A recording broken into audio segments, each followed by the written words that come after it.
ఉదయకాల సమయంలో ప్రభుని మనం ఆరాధించడానికి దేవుని వాక్య భాగంలో నుండి విషయాలు ఆరాధన కొరకు మనం ధ్యానం చేస్తాం. యోబు గ్రంథము 19వ అధ్యాయం.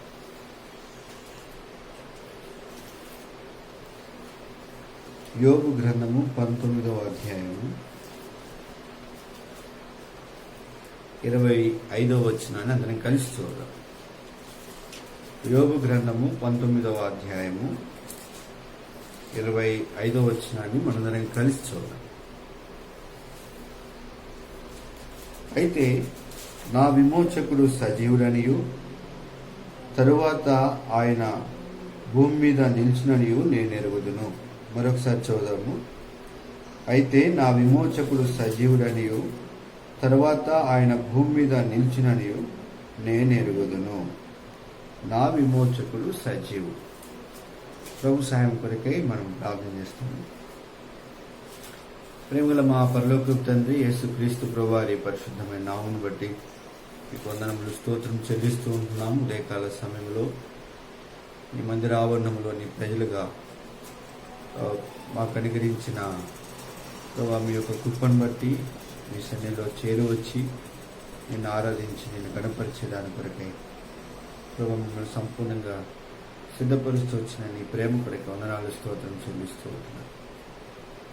నేను ఆత్మ సత్యములతో యథార్థంగా ఆరాధించినట్లు మా హృదయాలను మీరు సిద్ధపరచు. నీ వాక్య భాగం ద్వారా ఆరాధన కొరకే మమ్మల్ని మా ప్రాణంలోను సిద్ధపరచమని ప్రార్థిస్తున్నాను. చదువున్న లేఖన భాగమును దీవించు. మీ దాసుని మీ శిలువ చాటును మరుగు చేసుకుని మీ నామ మహిమార్థమై ఈ ప్రవచనము ఈ దాసుని బలపరిచి వాడుకున్నామని మీ కృపకు అప్పగిస్తూ నా గొంతులో మీ రక్తాన్ని ప్రోక్షించము. నా నోటికి మీ అగ్నిని తగిలించి నాలో ఉన్న మస్టు మలినమును దహించి వేసి మీ ప్రియులకు ప్రీతికరమైన పరిచర్య చేయనట్లు ప్రభు నన్ను నిలబెట్టుకొని మీ నామని గణపరుచుకోవలసిందిగా ప్రార్థిస్తూ మీ కృపకు అప్పగించుకుని యేసు ప్రభు వారి పరిశుద్ధమైన నామమును ప్రార్థించి స్తుతించి వేడుకుంటున్నాము తండ్రి. ఆమేన్.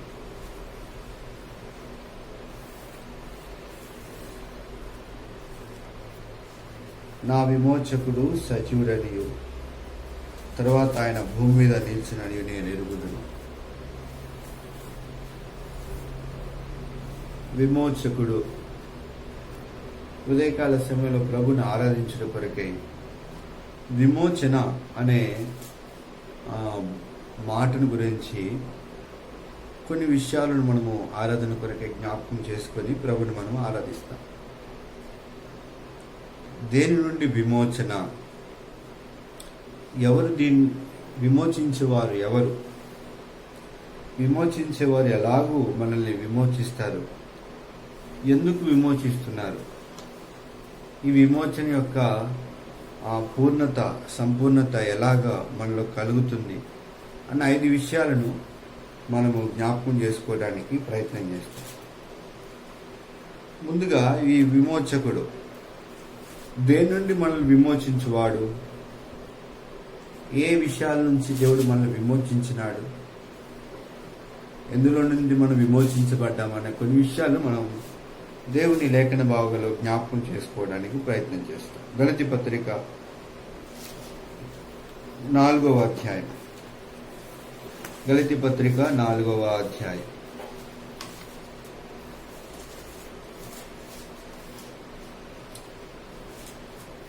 4-5 వచనాలు ఉన్నవి. నేను చదువుతాను, గమనించండి. గలతీ పత్రిక 4వ అధ్యాయము 4-5 వచనాలు. అయితే కాలము పరిపూర్ణమైనప్పుడు దేవుడు తన కుమారుని పంపెను. ఆయన స్త్రీ యందు పుట్టి మనము దత్తపుత్రము కావాలనని ధర్మశాస్త్రమునకు లోబడిన వారిని విమోచించుటకై ధర్మశాస్త్రమునకు లోబడిన వాడాయను. కనుక మొట్టమొదటిగా ధర్మశాస్త్రం యొక్క దాస్యం నుండి దేవుడు మనల్ని విమోచిస్తూ వచ్చినాడు. ధర్మశాస్త్రం యొక్క దాస్యం నుండి ప్రభు మనల్ని విమోచించిన ఇక్కడ రాసినాడు. ఆయన స్త్రీ యందు పుట్టి మనము దత్తపుత్రులము కావాలనని ధర్మశాస్త్రమునకు లోబడి ఉన్న వారిని విమోచించుటకై. కనుక ధర్మశాస్త్ర సంబంధమైన దాస్యంలో ఉన్నాం. కొరింథీ పత్రికలు అంటాడు, మొదటి కొరింథీ 15వ అధ్యాయంలో అంటాడు, పాపమునకున్న బలము ధర్మశాస్త్రం. కనుక ధర్మశాస్త్రం అనే దాస్యములో ఉన్నాము అని అంటే పాపములో ఉన్నాం. పాపముకున్న బలము ధర్మశాస్త్రము. ధర్మశాస్త్రముకు లోబడి ఉన్నవారు అంటే ధర్మశాస్త్రముకు దాస్యములో ఉన్నవారు అని అర్థం. అక్కడ పాపానికి దాస్యములో ఉన్నవారిని దేవుడు విమోచిస్తూ వచ్చినాడు. ఎవరు పాపానికి దాస్యములో ఉన్నారు, ధర్మశాస్త్రముకు దాస్యములో ఉన్నారు అని అంటే మనమే. ఇటువంటి దాస్యములో ఉన్న మనల్ని ప్రభు విమోచిస్తూ వచ్చినాడు. రోమపత్రిక 6వ అధ్యాయం, రోమిలికి రాసిన పత్రిక 6వ అధ్యాయం 18వ వచనం. రోమపత్రిక 6:18. పాపము నుండి విమోచించబడి నీతికి దాసులైతిరి, ఇందుకు దేవునికి స్తోత్రము. కనుక పాపం నుండి విమోచించబడి, పాపముకున్న బలము ధర్మశాస్త్రం.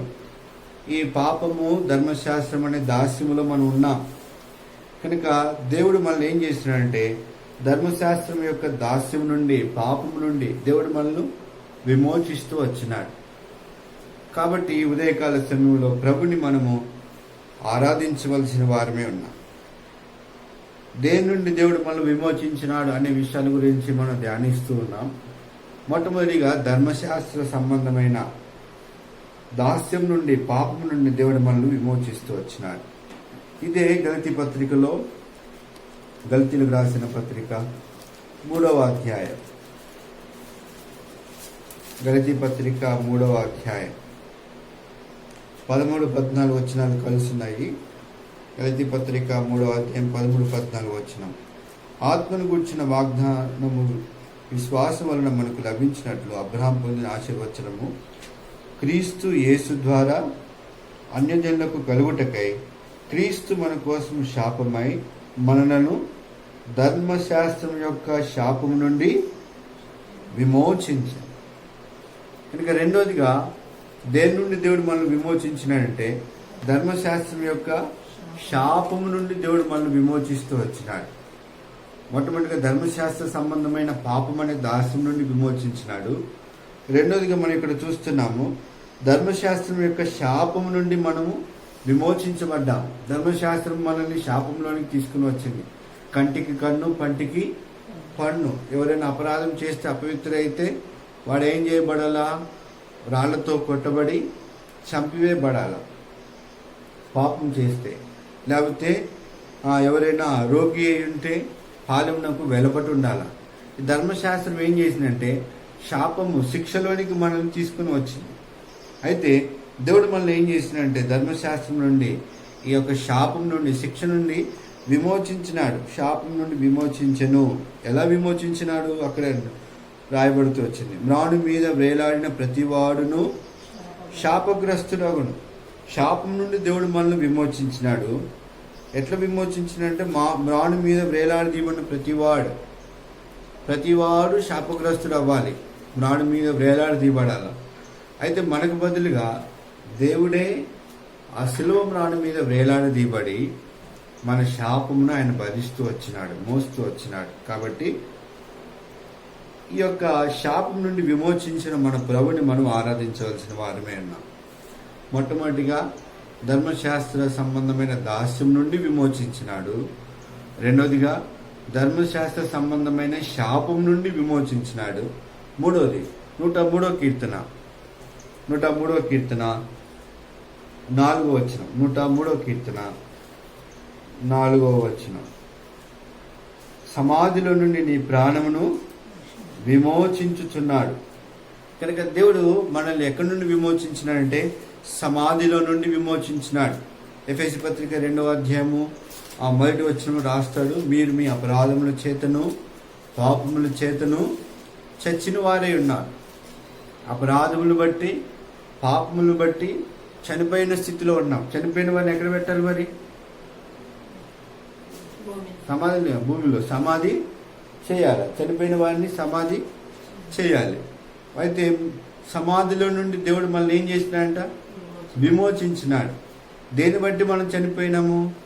పాపమును బట్టి, అపరాధమును బట్టి మనం చనిపోతూ వచ్చినాం. చనిపోయి సమాధిలో ఉంచబడుతూ వచ్చినాం. అయితే దేవుడు మనల్ని ఏం చేసినాడంటే సమాధిలోని మన ప్రాణమును విమోచించిన.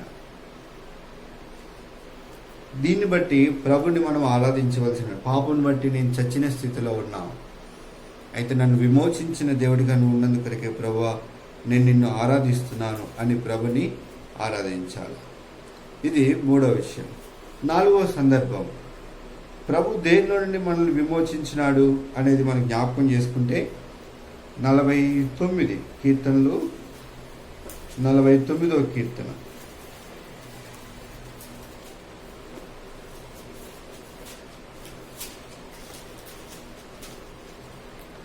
15వ వచనం. 49వ కీర్తన 15వ వచనం, దేవుడు నన్ను చేర్చుకొనును, పాతాళ బలములో నుండి ఆయన నా ప్రాణమును విమోచించును. కనుక ఇక్కడ మనము 4వది ఇక్కడ గమనిస్తున్నాము, పాతాళములో నుండి దేవుడు మనల్ని ఏం చేసినాడు? విమోచించినాడు. పాతాళము అది యాతనకరమైన స్థలం. అంటే భూమి మీద నెమ్మది లేని స్థితిలో ఉన్న మనల్ని, ఈ దైవోగ్రతకు పాత్రులమైన మనల్ని దేవుడు పాతాళంలో నుండి విమోచించినాడు. ఒక సందర్భాన్ని జ్ఞాపకం చేసుకుందాము. హోషేయ గ్రంథము, హోషేయ గ్రంథం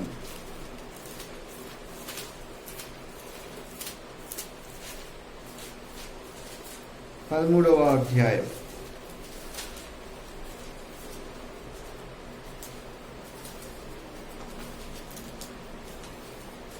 హోషేయ గ్రంథము 13వ అధ్యాయం 14వ వచనం. హోషేయ 13:14, ఆయనను పాతాళములో నుండి నేను వారిని విమోచింతును. ఇంకా దేవుడు మనల్ని ఎక్కడి నుంచి విమోచిస్తానని వాగ్దానం చేసినాడు? పాతాళంలో. ఇది పాత నిబంధన. క్రొత్త నిబంధనలోకి వచ్చేసరికి దేవుడు మనల్ని ఏం చేసినాడంటే మరణం నుండి మనల్ని తప్పిస్తూ వచ్చినాడు. పాతాళ సంబంధమైన వాటన్నిటిలో నుండి దేవుడు మనల్ని విడిపించి విమోచిస్తూ వచ్చినాడు. యేసుక్రీస్తు ప్రభువు ఆయన చనిపోయి సమాధి చేయబడి తిరిగి లేపబడ్డాడు. ఆయన తిరిగి లేపబడి మనల్ని సజీవులుగా చేస్తూ వచ్చినాడు. కానీ ఉదయకాల సమయంలో ప్రభుని మనం ఆరాధించడం కొరకే వచ్చినప్పుడు ఈ విషయాలు మనం జ్ఞాపకం చేసుకుంటూ రావాలి. పాతాళంలో నుండి ప్రభువా నీవు నన్ను విమోచించుతూ, నన్ను భద్రపరుస్తూ, కాపాడి నీ యొక్క భద్రతలోనికి నన్ను నడిపిస్తూ వచ్చినావు అని ప్రభు సన్నిధిలో మనము ఆరాధిస్తూ రావాలి. 5వది ఆఖరిగా ప్రభు మనల్ని దేంట్లో నుండి విమోచించినాడు? గలతీ పత్రిక 1వ అధ్యాయం 4వ వచనం. గలతీలకు రాసిన పత్రిక 1వ అధ్యాయము 4వ వచనం, మన తండ్రి అయిన దేవుని చిత్త ప్రకారము క్రీస్తు మనను ప్రస్తుతపు దుష్టకాలంలో నుండి విమోచింపవలనని మన పాపము నిమిత్తము తను తాను అప్పగించుకున్నాడు. దేంట్లో నుండి విమోచించవలనని? ప్రస్తుతపు దుష్టకాలం. ప్రస్తుతం మనం ఉన్న దినాల్లో ఎంతో భయంకరమైన దినాలు. అయితే దేవుడు మన ఈ దినాల్లో నుండి ఈరోజు సజీవులుగా ఉండి దేవుని వాక్యమును మనం వింటున్నామంటే దేవుని యొక్క విమోచనలో మనము ఉన్నాం కాబట్టి మనం వింటూ ఉన్నాం. ఈ దుష్టకాలంలో నుండి దేవుడు మనల్ని విమోచించినాడు. 5 విషయాలు చూసినాం దేని నుండి దేవుడు మనల్ని విమోచించినాడని.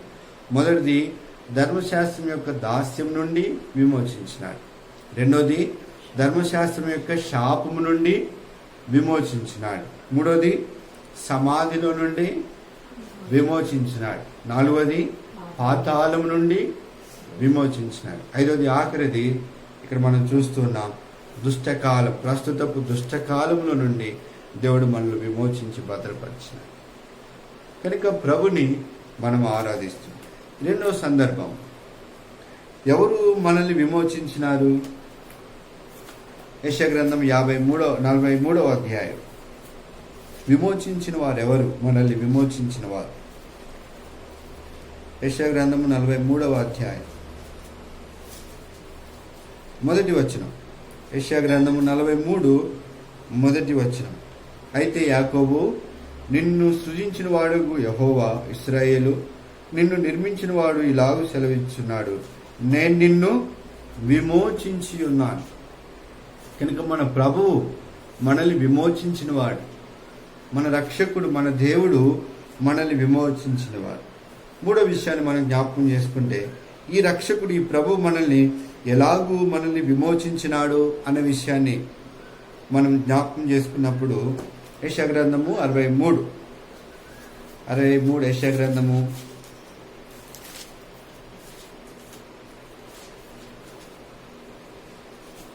9వ వచనం, 63:9 యెషయా గ్రంథము 63వ అధ్యాయము 9వ వచనం. వారి యావద్బాధలు ఆయన బాధనొందెను, ఆయన సన్నిధి దూత వారిని రక్షించెను, ప్రేమ చేతను తాలిమి చేతను వారిని విమోచించెను, పూర్వదినములు అన్నిటిను ఆయన వారిని ఎత్తుకొనుచు మోసుకొనుచు వచ్చను. ఇక్కడ రాయబడుతూ వచ్చింది, ప్రేమ చేతను తాలిమి చేతను వారిని విమోచించెను.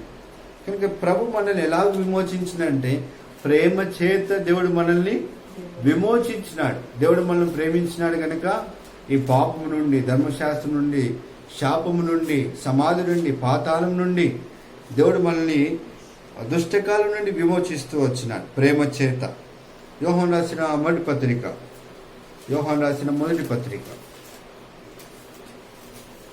4వ అధ్యాయం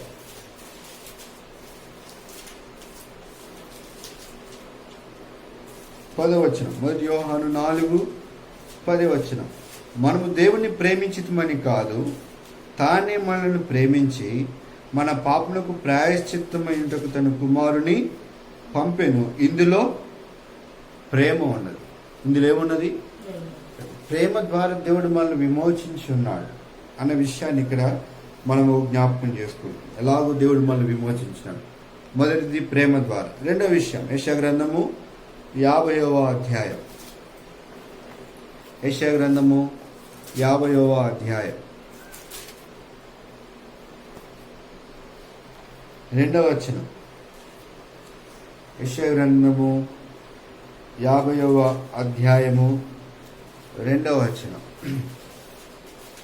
నేను వచ్చినప్పుడు ఎవరినూ లేకపోనేలా, నేను పిలిచినప్పుడు ఎవరినూ ఉత్తరమీయకుండానేలా, నా చెయ్యి విమోచింపలేనంత కురచయిపోయినా విడిపించుటకు నాకు శక్తి లేదా? నా గద్దింపు చేత సముద్రమును ఎండబెట్టుదును, నదులను ఎడారిగా చేయుదును, నీళ్లు లేనందున వాటి చేపలు కంపు కొట్టి దాహము చేత చచ్చిపోను. ఇక్కడ మధ్య వరుసలో చూస్తాము, నా చెయ్యి విమోచింపలేనంత కురచయిపోయినా.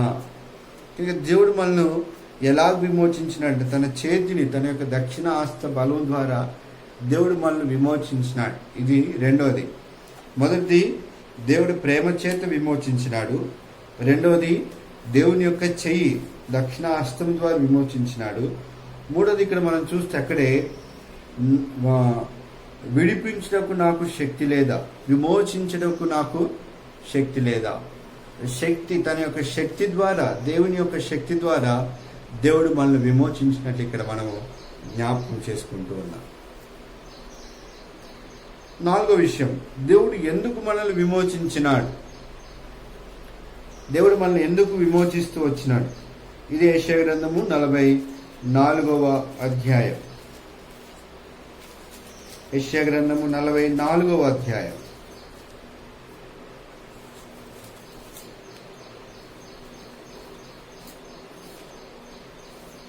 22వ వచనం. యెషయా గ్రంథం 44:22. మంచు విడిపోనట్లుగా నేను నీ అతిక్రమములను, మబ్బు తొలుగునట్లుగా నీ పాపములను తుడిచివేసి ఉన్నాను. నేను నిన్ను విమోచించి ఉన్నాను, నా యొద్దకు మల్లుకొనము. దేవుడు ఎందుకు మనల్ని విమోచించినాడు అనంటే, ఎందుకు విమోచించినాడు? దేవుని యొద్దకు మల్లుకొనుటకు, ప్రభు యొద్దకు వచ్చుట కొరకు. దేవుని దగ్గరికి వచ్చి ఏం చేయాలి? కొరింథీయులకు రాసిన మొదటి పత్రిక, 1 కొరింథీ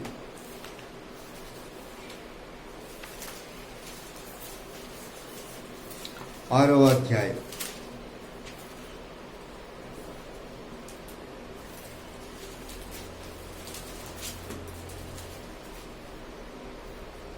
20వ వచనం. 1 కొరింథీ 6:20. విలువ పెట్టి కొనబడిన వారు కనుక మీ దేహంతో దేవుని మహిమపరచుడి. 1 కొరింథీ 6:20. విలువ పెట్టి కొనబడిన వారు కనుక మీ దేహంతో దేవుని మహిమపరచుడి. దేవుణ్ణి మహిమపరచుడి. విలువ పెట్టి కొనబడిన వారు అంటే విమోచింపబడిన వారం. మనం విలువ పెట్టి విమోచించబడిన వారం. విమోచించబడిన వారం కనుక మనం దేవుణ్ణి ఏం చేయాలి? మన దేహముతో మహిమపరచు. ఎందుకు దేవుడు మనల్ని విమోచించినాడు అని అంటే దేవుణ్ణి ఆరాధించడం కొరకై, దేవుణ్ణి మహిమపరిచేదాని కొరకై దేవుడు మనల్ని విమోచించినాడు. అయితే చూస్తే దేవుడు తన యొక్క విమోచన మనకు ఎలా ఇచ్చినాడు అని అంటే సంపూర్ణంగా దేవుడు మనల్ని విమోచిస్తూ వచ్చినాడు. బైబిల్లో రాయబడుతూ వచ్చింది 49 కీర్తన 15లో వారి